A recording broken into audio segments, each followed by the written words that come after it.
What's up, everybody? This is Read the Bible with me, Stan Jr., and today we're looking at Genesis chapter 33, where Jacob actually meets Esau, okay? So if you haven't subscribed to the channel, please click that subscribe button, and I just want to take a minute and thank all my patrons that support me through $1, $5, and $10. I really appreciate y'all. I'd like to thank y'all every time I get on because I'm just so grateful for your generosity.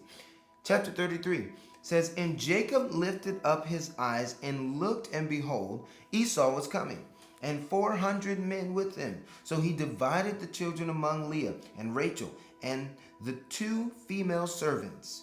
And he put the servants with their children in front, then Leah with her children, and Rachel and Joseph last of all. He himself went on before them, bowing himself to the ground 7 times until he came near to his brother. But Esau ran to meet him and embraced him and fell on his neck and kissed him, and they wept. And Esau lifted up his eyes and saw the women and children, and he said, Who are these with you? Jacob said, The children whom God has graciously given your servant. Then the servants drew near, and they and their children, and bowed down. Leah likewise and her children drew near and bowed down, and last Joseph and Rachel drew near, and they bowed down. Esau said, What do you mean by all this company that I met? Jacob answered, To find favor in the sight of my Lord. But Esau said, I have enough, my brother. Keep what you have for yourself. Jacob said, No, please, if I have found favor in your sight, then accept my present from my hand. For I have seen your face, which is like seeing the face of God, and you have accepted me.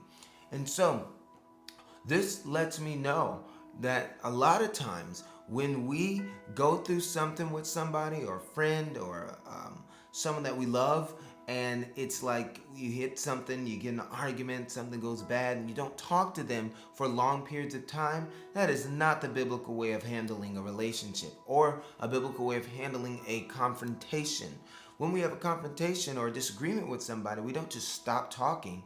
You actually, the Bible tells you to confront your brother if you have a disagreement with them, so you can get over it, or so you can say, hey, it's probably best, since we don't agree on this is a huge situation that we don't agree on, or a huge idea we don't agree on, let's go our separate ways. And at least you have some resolution or solution to what you're dealing with. And that's what Jacob didn't do with Esau. So it's important that you don't draw this out, because when you draw things out and you're inevitably going to deal with that person or see that person again, you might grow in fear of what will happen when that interaction happens. So confront your brother today and have a better tomorrow. Okay. Now, then Esau said, Let us journey. Jacob said, No, please, if I have found favor in your sight, then accept my present from my hand, for I have seen your face, and it's like seeing the face of God, because you accepted me. Verse 11 says, Please accept my blessing that I brought to you, because God has dealt graciously with me. He's dealt graciously with me, and because I have enough. Thus he urged him, and he took it. Then Esau said, Let us journey on our way, and I will go ahead of you. But Jacob said to him, My Lord knows that the children are frail, and that the nursing flocks and herds are a care to me. If they are driven hard for one day, all the flocks will die. Let my Lord pass on ahead of his servant, and I will lead on slowly at the pace of the livestock that are ahead of me, and at the pace of the children, until I come to my Lord's center. So Esau said, Let me leave with you some of the people who are with me. But he said, What need is there? Let me find favor in the sight of my Lord. So Esau returned that day on his way to Seir, but Jacob journeyed to Succoth, and built himself a house and made booths for his livestock. Therefore the name of the place is called Succoth.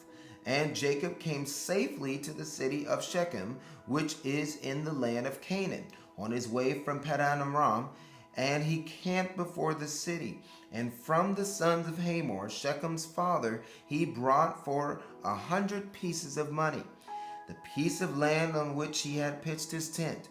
There he erected an altar and called it El Elio Israel. That was chapter 33 of the book of Genesis. I'm so proud of you. Look at you. You've been reading the Bible with me for quite some time now.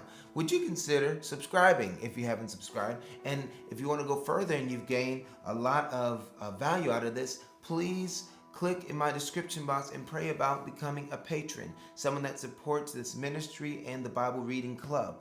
You can support with $1, $5, $10, but if you could support, I would really appreciate that. It helps me buy a little cool microphone and cameras and stuff for the studio, and storage for my iCloud for all these videos, because I have to do one every single day. So just please pray about considering becoming a patron, lifetime support, sustaining member.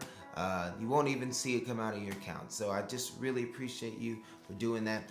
Next time I see you, we're going to be on chapter 34 of the book of Genesis. I will see you later. God bless you. Peace.